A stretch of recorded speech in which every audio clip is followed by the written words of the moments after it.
ফাতেমা আলীর হাত ধইরা কই, স্বামী গো, ও স্বামী, কথা দাও, আমার দুনিয়া থেকে বিদায়ের পর আমার হাসান হুসাইনকে তুমি সব সময় আলগে রাখবা। আমি মা যে দুনিয়াতে নাই, এই অভাবটুকু তাদেরকে বুঝতে দেবা না। মার আদর বাবার আদর যেন দোনোটাই তোমার কাছ থেকে পায় গো স্বামী। আর স্বামী গো, আরেকটা কথা তোমারে বলি, আমার ইন্তেকালের পর তোমার চলতে কষ্ট হবে।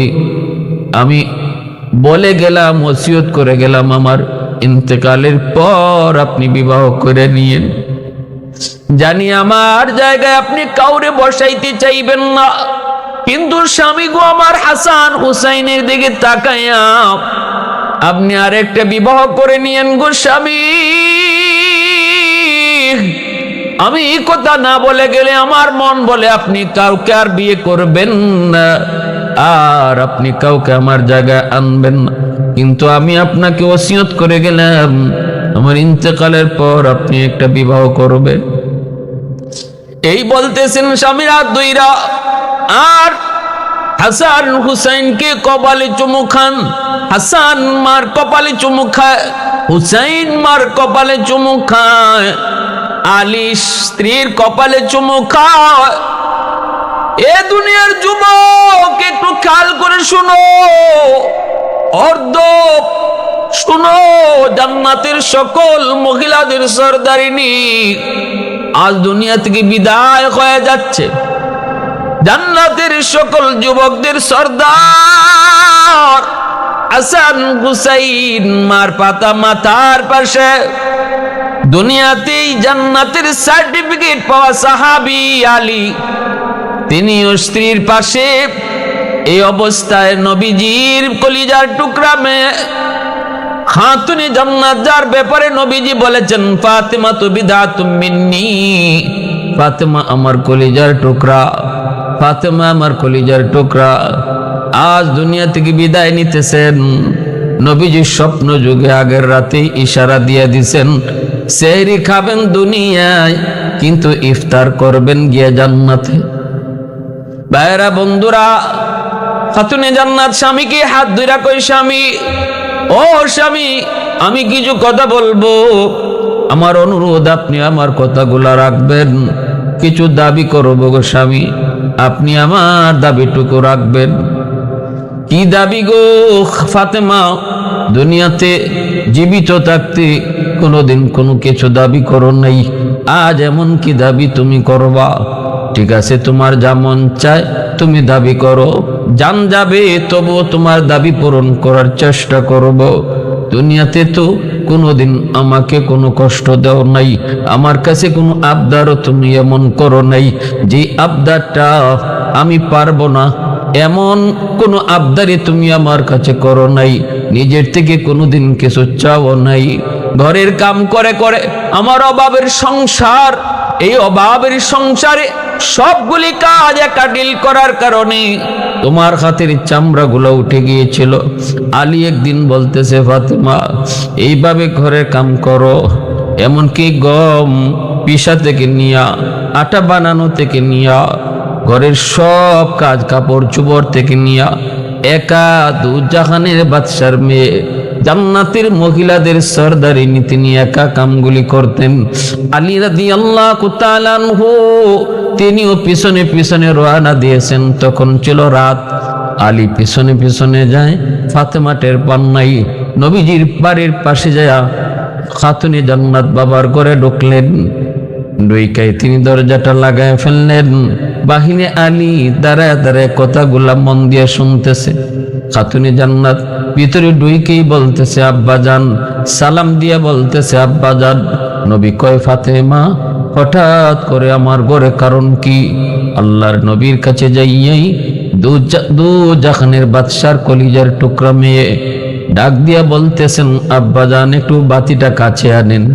কাছেটা আনার পর তিনি হাতটা এভাবে নবীর সামনে দেখাইছেন। নবীজি দেখেন গো, হাতের তালু আছে কিন্তু চামড়া নাই, যেন একটা লাল গোশতের টুকরা হাতের মধ্যে টুসা ভরে আছে। আল্লাহ নবী দৃশ্যটা দেখা মাত্রই নবীজির দুধ নয়ন দিয়ে অশ্রু ঝরতে লাগলো। নবীজি কান্দেন আর বলেন, মালিক, ও মালিক, তুমি একটু দেখো আমার কলিজার টুকরার অবস্থাটা কি। আল্লাহ কত কোটিপতির ছেলে, শিল্পপতির ছেলে, সম্পদের মালিক আমার ফাতেমাকে বিয়ে করার জন্য প্রস্তাব দিয়েছিল, আমি কারো কাছে বিয়ে দেই নাই। আল্লাহ, আমার মেয়ে তো সুন্দর কন্যা। আল্লাহ নবী কই জানুনি আমার ফাতেমা কত সুন্দর। নবী খাতুনে জান্নাতের সৌন্দর্যের প্রশংসা করে নবী বলেন, আমার ফাতেমার সৌন্দর্য দেইখা জান্নাতের হুররা পর্যন্ত ঈর্ষা করবে। এতটা সুন্দর ছিলেন খাতুনে জান্নাত। রাসূল এবার ডাক দেয়া কয়, আল্লাহ, আমার ফাতেমারে চাইলে তো শিল্পপতির কাছে বিয়ে দিতে পারতাম, কোটিপতির কাছে বিয়ে দিতে পারতাম, আল্লাহ সম্পদের মালিকের কাছে বিয়ে দিতে পারতাম, কিন্তু আলীর ঘটকালি তো তুমি করছো, তুমি করছো, এজন্য তো আমি আলীর কাছে বিয়ে দিলাম। আল্লাহ, আল্লাহ, এখন দেখো আমার ফাতেমার অবস্থা কি। মায়ার নবীর ইন্তেকাল, মায়ার নবী অসুস্থ অবস্থায়, দয়ার নবী, মায়ার নবী খাতুনে জান্নাত ফাতেমা রাদিয়াল্লাহু তাআলা আনহাকে কাছে নিয়ে নবীজি কি যেন বললেন। খাতুনে জান্নাত তিনি প্রথম হাসলেন, প্রথম তিনি কাঁদলেন, এরপরে আবার তিনি হাসলেন। দৃশ্যটা দেখলেন আম্মাজান আয়েশা সিদ্দিকা রাদিয়াল্লাহু তাআলা আনহা। জিজ্ঞেস করলেন, ফাতেমা, নবীজির কথায় একবার তুমি কাঁদছো আর একবার তুমি হাসছো, কারণ কি? খাতুনে জান্নাত বলেন, বলবো না মা, বলবো না, বলবো না। কি ছিল সেই কান্নার কারণ, কি ছিল সেই হাসির কারণ, সেই বিষয়টাই খাতুনে জান্নাত নিজের ইন্তেকালের আগ মুহূর্তে তিনি সেটা বলে গেছেন। ইন্তেকালের আগ মুহূর্তে তিনি বলে গেলেন, খাতুনে জান্নাত জান্নাতের সকল মহিলাদের সরদারিনী হবেন নবীজির কলিজার টুকরা মেয়ে। আল্লাহর নবী তিনি নিজে ঘোষণা দিয়েছেন, ফাতেমা সাইয়্যিদাতুন নিসাই আহলিল জান্নাহ, ফাতেমা হবে জান্নাতের সকল মহিলাদের সরদারিনী। খাতুনে জান্নাত কয়েকদিন যাবৎ তিনি অসুস্থ, জ্বর, অসুস্থ জ্বর। এই অবস্থায় যেদিন তিনি ইন্তেকাল করবেন, এর আগের দিন তিনি স্বপ্ন দেখেছেন, কিন্তু স্বপ্নে কি দেখলেন এই বিষয়টা তিনি নিজের কাছে গোপন রাখলেন, কাউকে তিনি বলেন নাই। স্বপ্নে তিনি দেখতে পেলেন দয়ার নবী, মায়ার নবী তার ঘরে ঢুকছেন গো। নবীজি অন্ধকারের ভিতরে কি যেন খুঁজেন। খাতুনে জান্নাত নবীকে বলতেছেন, আব্বা জান, আপনি আমার ঘরে কি তালাশ করেন? নবীজি বলতেছেন, মারি, আমি তো তোমাকে খুঁজতেছি। কেন গো বাবা, আমাকে কেন খোঁজেন? নবী কয়, ফাতেমা, আজ তুমি রোজা রাখবা, সেহরি করবা তোমার স্বামী আলীর সাথে, কিন্তু ইফতার করবা বাবার সাথে জান্নাতে, জান্নাতে।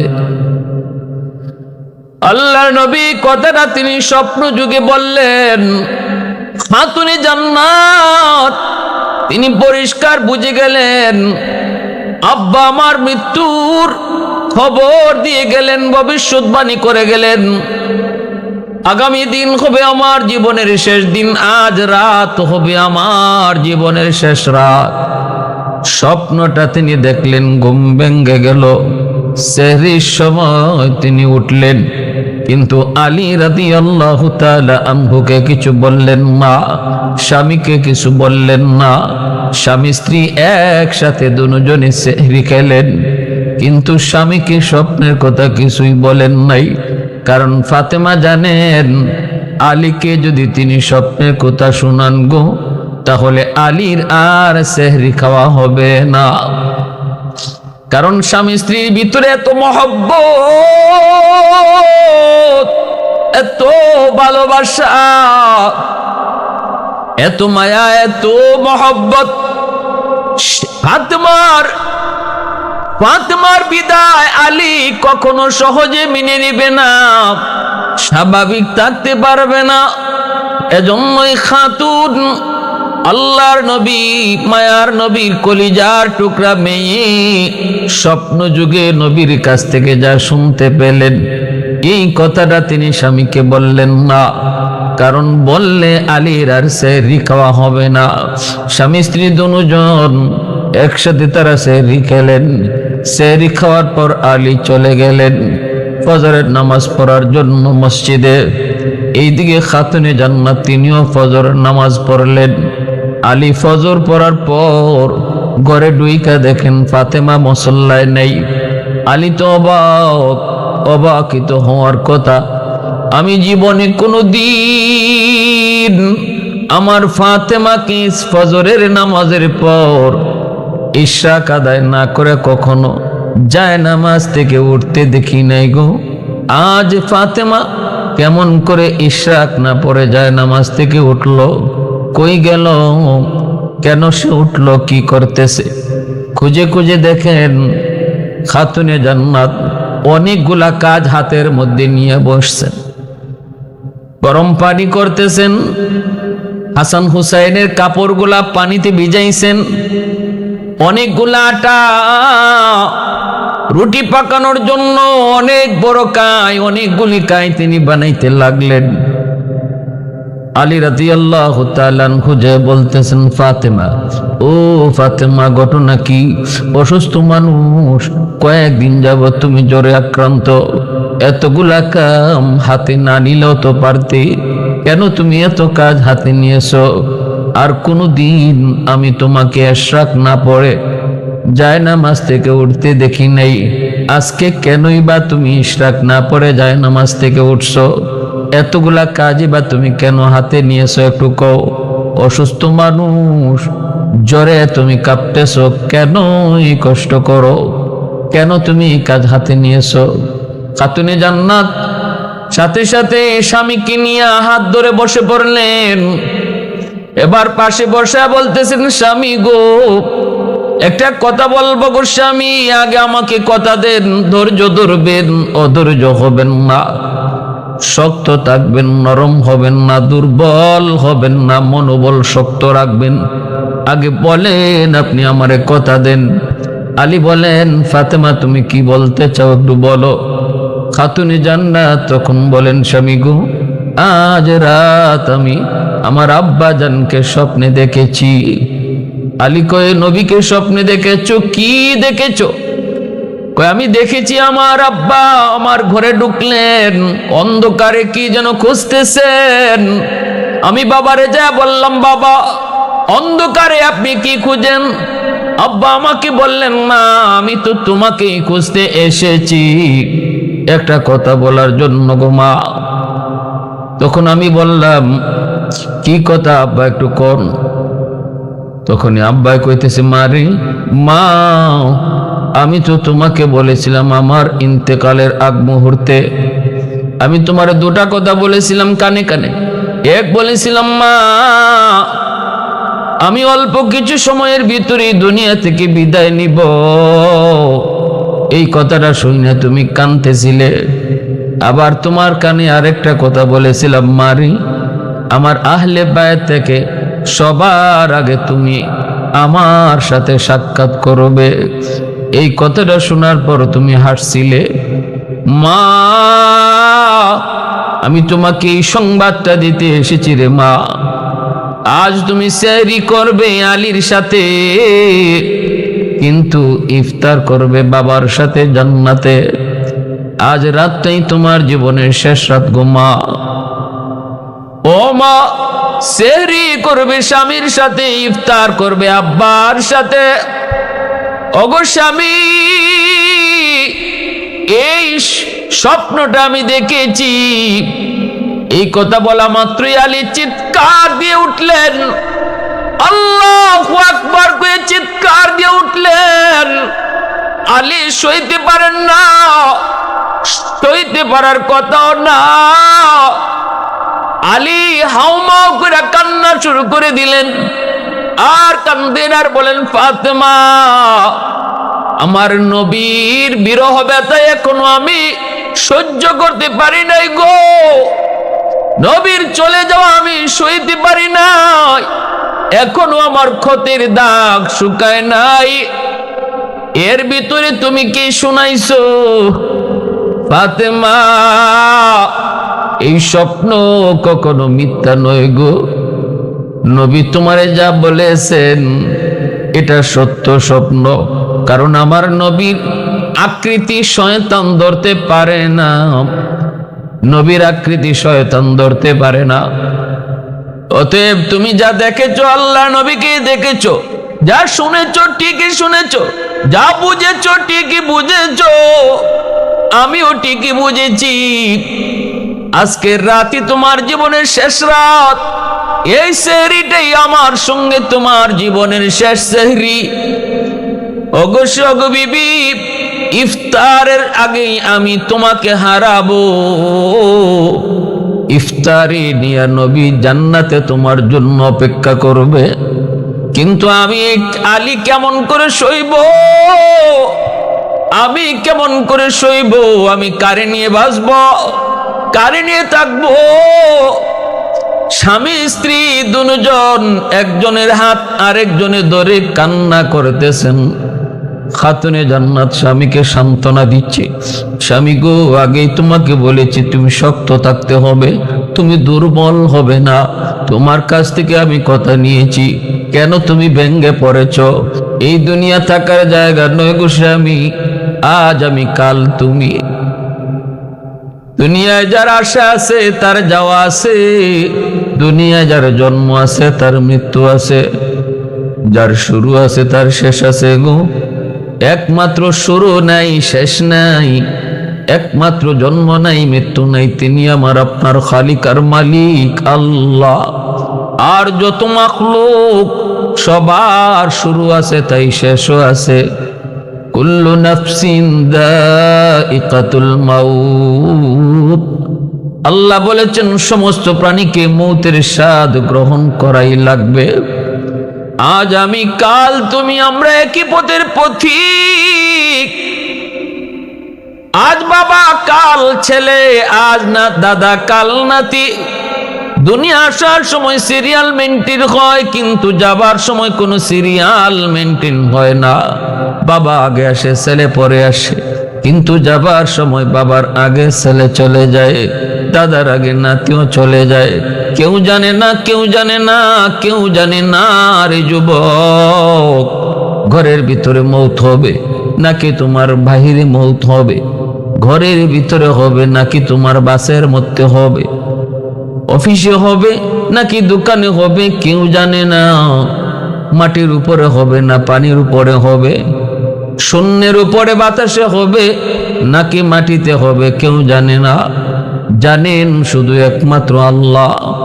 খাতুনে জান্নাত স্বামীকে সান্ত্বনা দেয়, স্বামী গো একটু ধৈর্য ধরো গো। মৌতের সংবাদ শোনা মাত্রই তো আমরা দোয়া পড়ি, ইন্না লিল্লাহি ওয়া ইন্না ইলাইহি রাজিউন। আমরা সবাই আল্লাহর জন্য, সবাই আমরা একই পথের পথিক। আমরা মৌতের সংবাদ শুনি না, তারে বলতেছি বাইরে তুমি যে পথের যাত্রী, আমিও একই পথের যাত্রী। আজ তুমি কাল আমি, তোমার পিছনে পিছনে আমি আসতেছি। স্বামী গো, এই দুনিয়ায় কেউ টাকার জন্য আসে নাই, টাকার চাইলেও থাকতে পারবে না, চেষ্টা করলেও টাকার সুযোগ নাই। আল্লাহ মানে না যে তারও মৌত মানতে হয়। নাস্তিক যে কয় আল্লাহ নাই, দেয়ার ইজ নো গড, সেও বলতে বাধ্য ম্যান ইজ মর্টাল, মানুষ মরণশীল। মরণকে অস্বীকার করার কেউ নাই গো স্বামী। অধৈর্য হও না, অধৈর্য হও না। একই পথের পথিক আমরা। স্বামীকে যতই সান্ত্বনা দেয়, কথাগুলি আলী তো আগে থেকেই জানেন, কিন্তু মনে হচ্ছিল যেন ফাতেমার মুখ থেকে আলী প্রথম কথাগুলি শুনতেছেন। জ্ঞান শূন্য হয়ে গেলেন, স্বামীকে দইরা স্ত্রী কান্দেন, স্ত্রীকে দইরা স্বামী কান্দেন। এই অবস্থায় পাশেই খেলার মাঠে ছিল হাসান হুসাইন, ছোট্ট দুই ভাই, নবীজির নাতি আলী ফাতেমার ছেলে হাসান হুসাইন। ঘরের ভিতরে বাপমার কান্না শুনে তারা ঢুকলেন। ঢুকে দেখেন বাবাও কান্দে, মাও কান্দে। হাসান হুসাইন ডাক দিয়া কয়, আব্বা আপনি কান্দেন কেন? মা আপনি কান্দেন কেন? মাও কোনো কথা কয় না, বাবাও কোনো কথা কয় না, বরং ছেলে দুইটাকে দেইকা বাপমার কান্না আরো বেড়ে গেছে, তাদের দরদ আরো বেড়ে গেছে। আলী তো চোখের পানি ফেলে হাসান আর হুসাইনকে চুমু খায়, কিন্তু কথা বলতে পারে না। মনে মনে কয়, ফাতেমা আমার একা ফালায়া তুমি কই যাইবা? আমার হাসান হুসাইনকে নিয়ে আমি আলী কেমনে থাকবো গো? আমার হাসান হুসাইন মা কুয়া কারে ডাকবে? এ আল্লাহর গোলাম, এক যুদ্ধার কাহিনী শুনেছি, আমি নিজে বইয়েতে পড়েছি।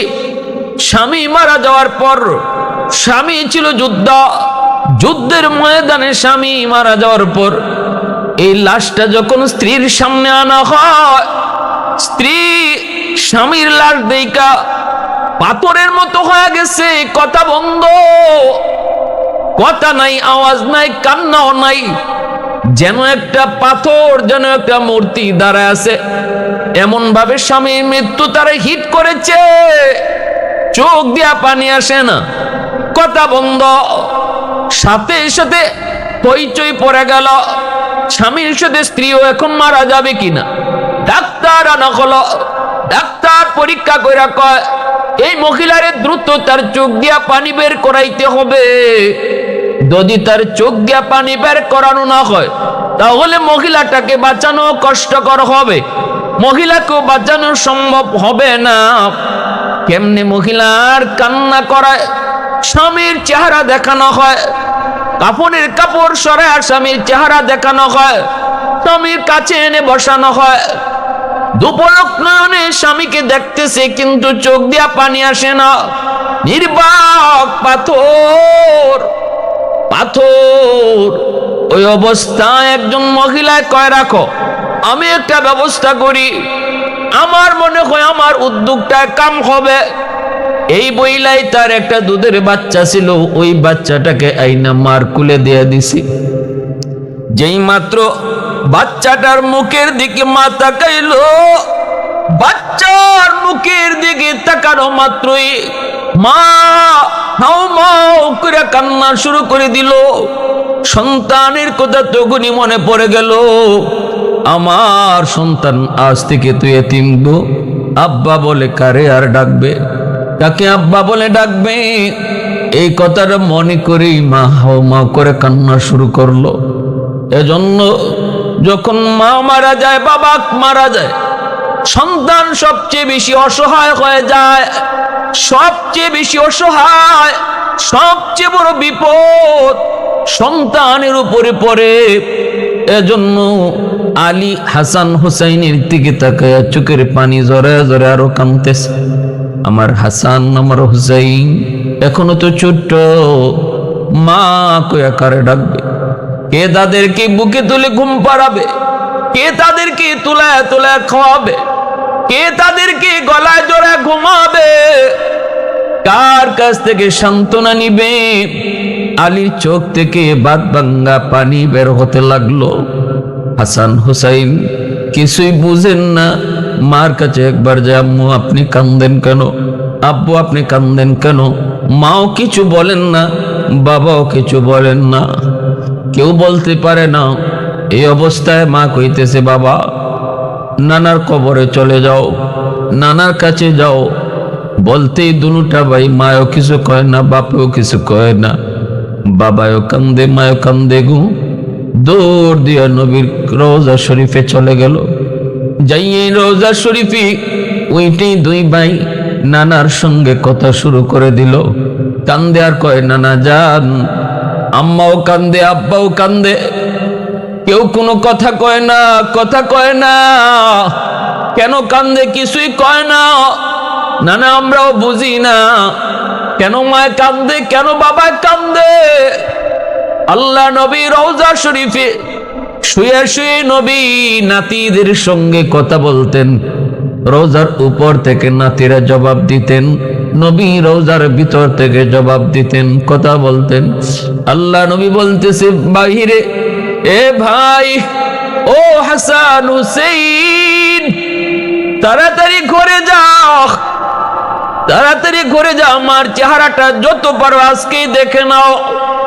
ভাই তাড়াতাড়ি তোরা মায়ের কাছে যা, আজ দিনটাই তোমাদের মাকে দেখার শেষ দিন, আর মাকে তোমরা দুনিয়া পাবে না।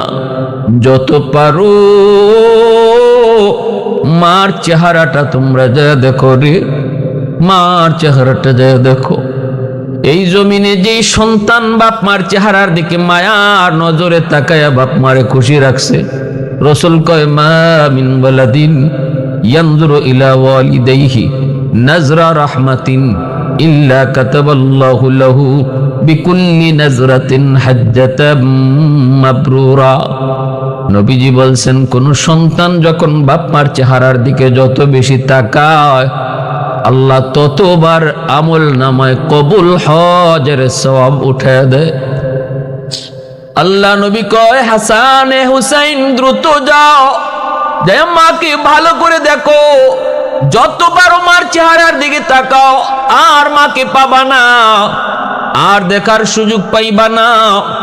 দৌড় দিয়ে হাসান হুসাইন আবার কাঁদতে কাঁদতে বাপ মার কাছে চলে আসলো। আইসে দেখি বা এখনো কান্দে, বাবা এখনো কান্দে। হাসান আইসেই কয়, কাঁদতে কাঁদতে মা কি জোরে জোরে কান্দে। মা কয়, বাবা তোরা কান্দো কেন? দুনু ভাই কয়, আম্মা আমাদের কাছে আপনি গোপন করছেন, আব্বাও গোপন করেছে, কিন্তু নানা জান আমাদেরকে সব বইলা দিছে। মাগো নানা জানে কইছে, যত ফারি যেন আজকে তোমারে দেখা নেই, আমরা নাকি আর তোমাকে দেখার সুযোগ পাইব না। এই কথা বলা মাত্রই খাতুনে জান্নাত কলিজার টুকরো সন্তানকে কোলে উঠাইয়া কপালে চুমু খায়, আর ফুফায়া ফুফায়া কাঁদতেছে, বলতেছে, বাবা আল্লাহর উপর ভরসা করো, দুনিয়া কেউ থাকার জন্য আসে নাই রে, আজ আমি কাল তুমি, কেউ থাকার জন্য আমরা আসি নাই। বাবা ধৈর্য ধরো, আল্লাহ তোমাদের উত্তম হেফাজতকারী, আল্লাহ তোমাদের উত্তম হেফাজতকারী। এ যুবক, এমন মার কলিজায় আঘাত দিতে বুঝি তোমার কষ্ট লাগে না রে? এমন মারে চোখ দিয়া পানি জড়াইতে বুঝি তোমার কষ্ট হয় না? আজকে বউয়ের কথায় দুনিয়ার লোভ লালসার ভিতরে পইরা, দুনিয়ার রং তামাশার ভিতরে পইরা দুঃখিনী মাকে তুমি ভুলে গিয়েছো, মার সাথে খারাপ আচরণ করো। ভালো করে মনে রাখবা, যত আপন যারেই তুমি দুনিয়াতে পাও না কেন, মার মতো আপন এই দুনিয়াতে আর কেউ নাই, আর কেউ নাই। যত মানুষই তোমাকে ভালোবাসবে, পিছনে স্বার্থ রয়েছে। স্বার্থ ছাড়া ভালোবাসা শুধু বাপ মার ভালোবাসা। পৃথিবীতে মায়ের মতো আপন কেউ হবে না, পৃথিবীতে মায়ের মতো আপন কেউ হবে না। তোমরা কোনদিনও মায়েরই মনেতে কষ্ট দিও না, তোমরা কোনদিনও মায়েরই মনেতে কষ্ট দিও না। কত পাপী এমন আছে মাকে কষ্ট দেয়, মায়ের মনে কষ্ট দিয়ে অভিশাপ নেয়। কত পাপী এমন আছে মাকে কষ্ট দেয়, মায়ের মনে কষ্ট দিয়ে অভিশাপ নেয়। মায়ের মনে কষ্ট দিলে খোদা যে সহে না, মায়ের মনে কষ্ট দিলে খোদা যে সহে না।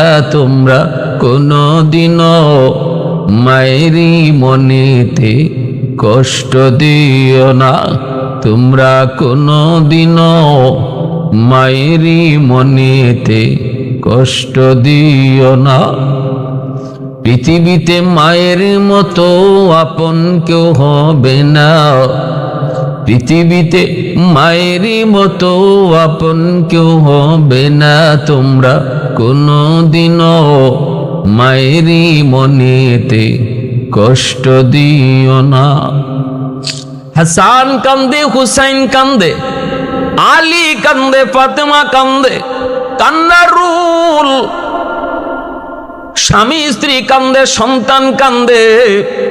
এই অবস্থায় খাতুনে জান্নাতের জ্বর বাড়তে শুরু হলো, শরীর কাঁপা শুরু হয়ে গেল। কাঁপতেছে কাঁপতেছে বিছানায় শুয়ে পড়লেন। আলী বিছানায় শোয়া দিলেন। হাসান হুসাইন মার পাশে বসে আছে, চোখ থেকে দর দর করে পানি পড়ে।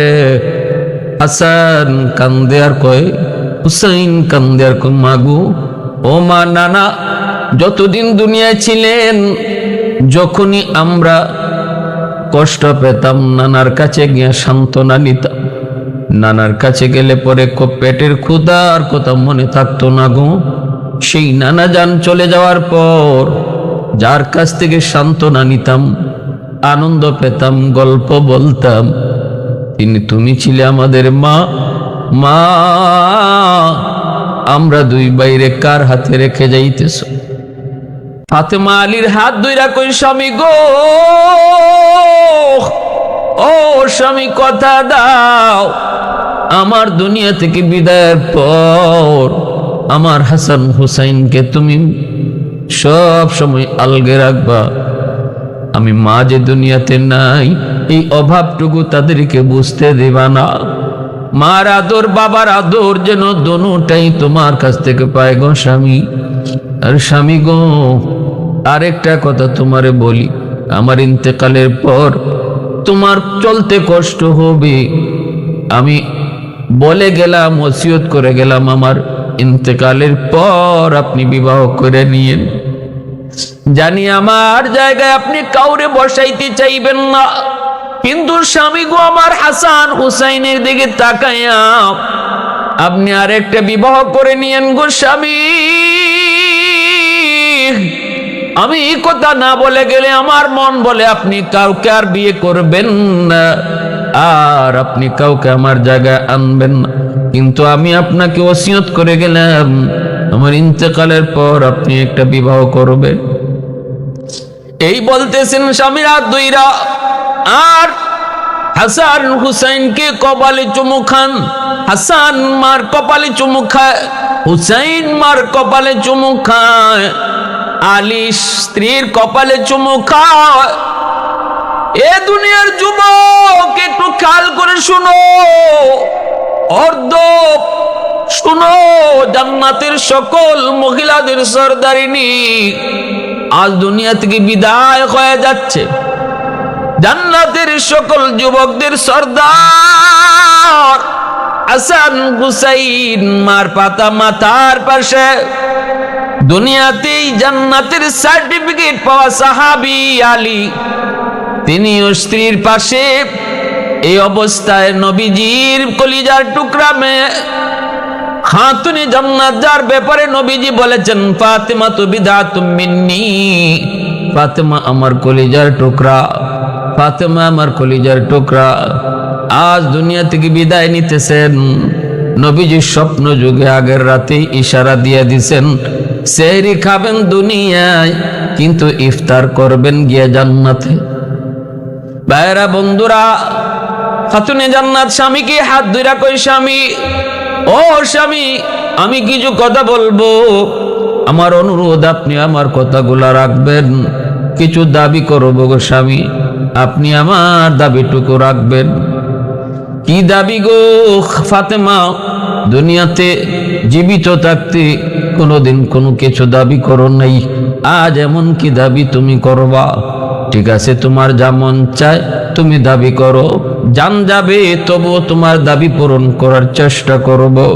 দুনিয়াতে তো কোনোদিন আমাকে কোনো কষ্ট দাও নাই, আমার কাছে কোনো আবদারও তুমি এমন করো নাই যে আবদারটা আমি পারবো না, এমন কোন আবদারি তুমি আমার কাছে করো নাই, নিজের থেকে কোনোদিন কিছু চাও নাই। ঘরের কাম করে করে আমার অভাবের সংসার, এই অভাবের সংসারে সবগুলি কাজ একা ডিল করার কারণে তোমার হাতের চামড়াগুলো উঠে গিয়েছিল। আলী একদিন বলতেছে, ফাতেমা এইভাবে ঘরের কাম করো, এমনকি গম পিষা থেকে নিয়া, আটা বানানো থেকে নিয়া, ঘরের সব কাজ কাপড় চোপড় থেকে নিয়া, একা দুজাহানের বাদশার মেয়ে, জান্নাতের মহিলাদের সরদারিনী, তিনি একা কামগুলি করতেন। আলী রাদিয়াল্লাহু তাআলা আনহু তিনিও পিছনে পিছনে রওনা দিয়েছেন। তখন ছিল রাত। আলী পিছনে পিছনে যায়, ফাতেমা টের পান নাই। নবীজির বাড়ির পাশে যায় খাতুনে জান্নাত বাবার ঘরে ঢুকলেন। ডুইকায় তিনি দরজাটা লাগায় ফেললেন। বাহিরে আলী দাঁড়ায় দাঁড়ায় কথাগুলা মন দিয়ে শুনতেছে। খাতুনে জান্নাত ভিতরে ডুইকেই বলতেছে, আব্বাজান। সালাম দিয়া বলতেছে, আব্বাজান। নবী কয়, ফাতেমা হঠাৎ করে আমার ঘরে কারণ কি? আল্লাহর নবীর কাছে যাইয়াই দু জাহানের বাদশার কলিজার টুকরা মেয়ে ডাক দিয়া বলতেছেন, আব্বাজান একটু বাতিটা কাছে আনেন। কাছেটা আনার পর তিনি হাতটা এভাবে নবীর সামনে দেখাইছেন। নবীজি দেখেন গো, হাতের তালু আছে কিন্তু চামড়া নাই, যেন একটা লাল গোশতের টুকরা হাতের মধ্যে টুসা ভরে আছে। আল্লাহ নবী দৃশ্যটা দেখা মাত্রই নবীজির দুধ নয়ন দিয়ে অশ্রু ঝরতে লাগলো। নবীজি কান্দেন আর বলেন, মালিক, ও মালিক, তুমি একটু দেখো আমার কলিজার টুকরার অবস্থাটা কি। আল্লাহ কত কোটিপতির ছেলে, শিল্পপতির ছেলে, সম্পদের মালিক আমার ফাতেমাকে বিয়ে করার জন্য প্রস্তাব দিয়েছিল। আমি কারো কাছে বিয়ে দেই নাই। আল্লাহ আমার মেয়ে তো সুন্দর কন্যা। আল্লাহ নবী কই জানোনি আমার ফাতেমা কত সুন্দর? নবী খাতুনে জান্নাতের সৌন্দর্যের প্রশংসা করে নবী বলেন, আমার ফাতেমার সৌন্দর্য দেইখা জান্নাতের হুররা পর্যন্ত ঈর্ষা করবে। এতটা সুন্দর ছিলেন খাতুনে জান্নাত। রাসূল এবার ডাক দেয়া কয়, আল্লাহ আমার ফাতেমারে চাইলে তো শিল্পপতির কাছে বিয়ে দিতে পারতাম, কোটিপতির কাছে বিয়ে দিতে পারতাম, আল্লাহ সম্পদের মালিকের কাছে বিয়ে দিতে পারতাম, কিন্তু আলীর ঘটকালি তো তুমি করছো, তুমি করছো, এজন্য তো আমি আলীর কাছে বিয়ে দিলাম। আল্লাহ আল্লাহ এখন দেখো আমার ফাতেমার অবস্থা কি। এই কথা বলা মাত্রই খাতুনে জান্নাত আর নবীর ঘরে তাকলেন না, চট করে দরজা খুলে চলে যাইতেছেন। নবী ডাক দেয়া কয়, ফাতেমা রাগ করছো কেন? আমি তো তোমার বিরুদ্ধে কিছু বলি নাই। খাতুনে জান্নাত কই, বাবা গো, আপনি আমার বিরুদ্ধে বলেন নাই, কিন্তু আমার স্বামীর বিরুদ্ধে কথাগুলা চলে গেছে গো বাবা। আমার স্বামীর বিরুদ্ধে বা স্বামীর উপরে যদি কিছু কথা লাগে সেটা আমি বরদাস্ত করতে পারি না। আমি আমার উপরে কথা বরদাস্ত করতে পারি, কিন্তু স্বামীর কেউকে কথা বলবে বরদাস্ত করতে পারি না। বাবা গো, ও বাবা, টাকা পয়সা শান্তির মূল না, সম্পদ শান্তির মূল না। একজন বিবির জন্য সবচেয়ে শান্তির চাবিকাঠি হলো স্বামীর বুক ভরা ভালোবাসা। এসি আর মকমল আর একটা গাড়ি আর বাড়ি কখনো শান্তি দিতে পারে না গো বাবা। ও বাবা, আমি আলীর ঘরে 3 বেলা খাইতে পারি না, এটা ঠিক, এটা ঠিক। আমি কাম করি, হাতে টুসা পড়ে গেছে, 3 বেলার ভিতরে 3 বেলাই কম খাই, কখনো খাইতে পারি না। কিন্তু বাবা, একজন স্ত্রীর জন্য সবচেয়ে বড় সুখ আর শান্তি যেটা, সেটা হলো স্বামীর বুক ভরা ভালোবাসা।